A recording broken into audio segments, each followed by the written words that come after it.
Welcome to Story Time with Doraemon. And today we are going to be reading a story called Mr. Dizzy by Roger Hangover.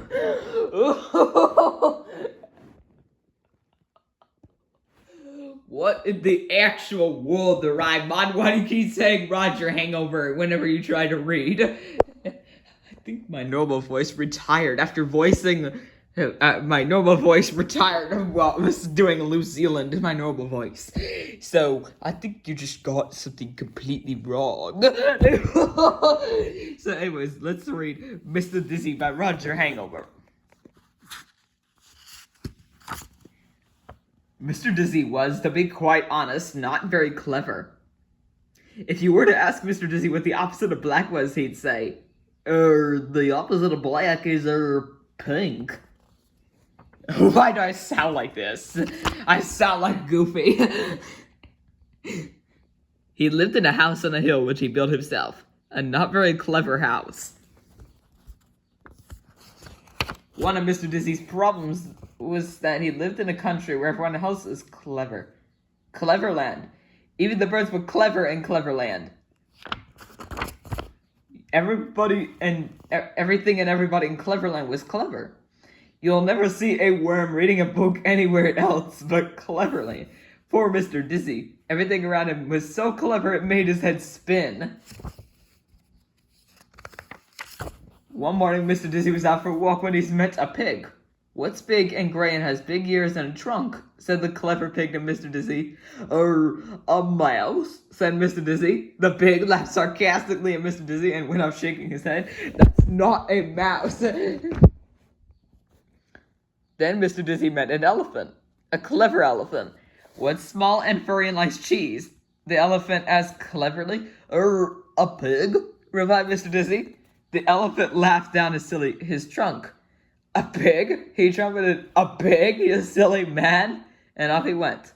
Poor Mr. Dizzy. "It's not a pig, it's a mouse. And that's an elephant." Mr. Dizzy decided that he didn't want to talk to anybody else that day, so he went for a walk in the wood where he knew that he wouldn't meet anybody.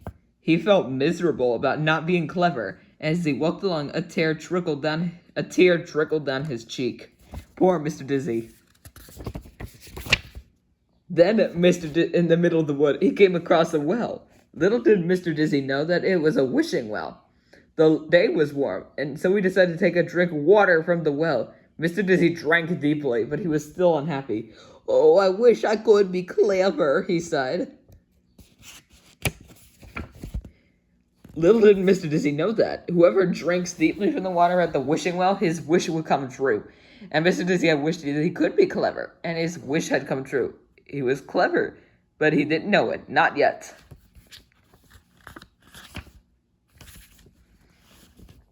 On the way home, Mr. Dizzy came across the elephant and the pig he had met earlier. They were telling each other about how they could make Mr. Dizzy look silly by asking him a question that he couldn't answer. They were giggling and sniggering about it when they saw Mr. Dizzy approaching from the wood.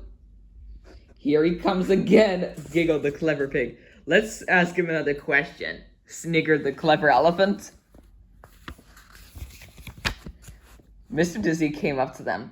"Tell us," said the clever pig. "What? Trying to keep a straight face? What's white and woolly and goes bah?" "Why, a sheep, of course," replied Mr. Dizzy. The pig and the elephant were amazed. To tell the truth, and so too was Mr. Dizzy. He suddenly felt very clever. It was a not unpleasant feeling. "Tell us," said the clever elephant, "what has 4 legs and a tail and goes woof?" "How easy," replied Mr. Dizzy. "A dog, of course." The clever pig and the clever elephant couldn't understand how Mr. Dizzy became so clever one morning. Mr. Dizzy couldn't understand how he had become so clever in one morning. But we know how he became so clever in one morning, don't we? Gotta love that smile. "Now let me ask you a question," Mr. Dizzy said to the pig. "You?" grunted the pig rudely. "You asked me a question? Don't be ridiculous. There's no question you could ask me that I couldn't answer." "Really?" smiled Mr. Dizzy. "Well then, can you tell me what's fat and pink and goes a tissue, a tissue?" "What's fat and pink and goes a tissue, a tissue?" repeated the pig-looking word. There's nothing that's fat and pink and goes a tissue. Nothing there, said Mr. Dizzy, and he tickled the pig's nose. A tissue, sneezed the pig. The answer is you, said Mr. Dizzy. You're fat and pink and you're going a tissue. The clever pig looked downright, if not downright miserable. Mr. Dizzy turned to the elephant, who instantly had stopped sniggering.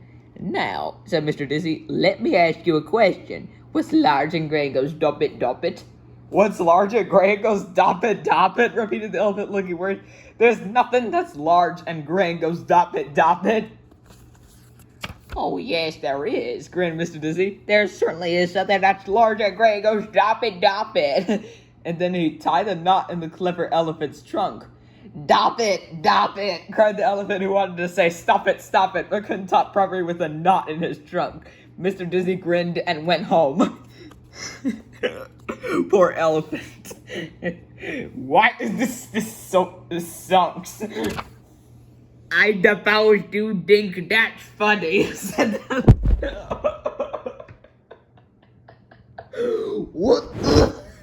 You cannot talk properly with a knot in your trunk, Dimples. Oh man, Doraemon, you just suck off and close it down. It's just in the sun. It's the clouds. You certainly became sus for some unknown reason, but you know what? I'm going to have to delete your sinus if you don't have to stop reading so much questions. What exactly do you mean? I think I've invented such weird nonsense here, but Dr. Mickey Well knows best. Alright, Niels, brothers, let's send this far back where it came from. You can sparky finger, boo. Oh no, the bird chirped in front of me. You are being sus right now. You know what? Yes, you just exploded yourself. I'm going to knock over the makeup. 1, 2, 3, boom. You just knocked over these socks.